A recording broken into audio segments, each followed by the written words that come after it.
Oi gente, tudo bem? Meu nome é Juliana, eu sou da Exame e eu queria conversar um pouquinho com vocês sobre como os mercados se comportam quando a gente está diante de uma epidemia global.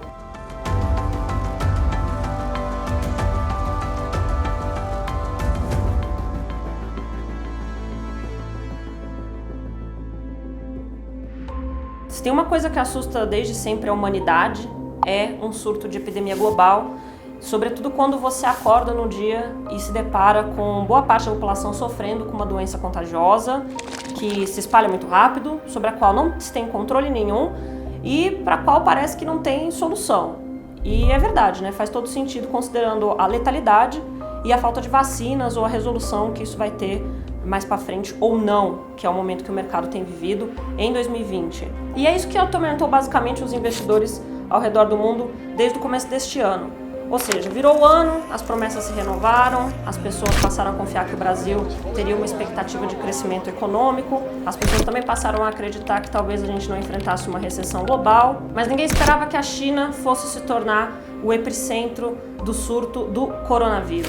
Logo a China, né, que é um dos mais importantes parceiros comerciais, consumidores de commodities, como é o caso do Brasil, que é um dos principais exportadores de commodities do mundo. O que tem de diferente nessa ameaça? O que o mercado teme, afinal de contas? É assim, o contágio do Covid-19, que foi como essa classe de coronavírus foi chamada, ela pode gerar um impacto de 1% sobre o Produto Interno Bruto PIB da China já neste ano. Porque assim, além da mortalidade que isso vai provocar, você também tem um efeito de reclusão das pessoas e, portanto, um efeito de reclusão da oferta. As pessoas são empurradas para dentro de casa e as empresas também acabam ofertando menos, é natural. Isso poderia fazer com que uma das principais economias do mundo, que no caso é a China, cresça cerca de 5% ou menos em 2020. Mas a verdade é que, assim como já aconteceu no passado, os mercados tendem a absorver o risco, ou seja, tendem a sentir o efeito mais agudo no curto prazo e depois ir absorvendo com o passar do tempo. Por isso, a menos que o investidor esteja esperando uma catástrofe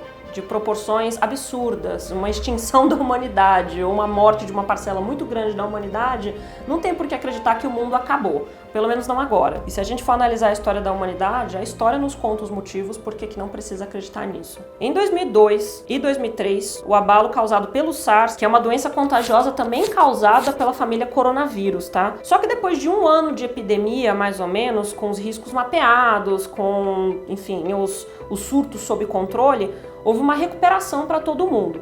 O Ibovespa, por exemplo, subiu 87% de março de 2003 a março de 2004. Em 2006, o mundo se deparou com a gripe do frango, ou seja, uma nova catástrofe.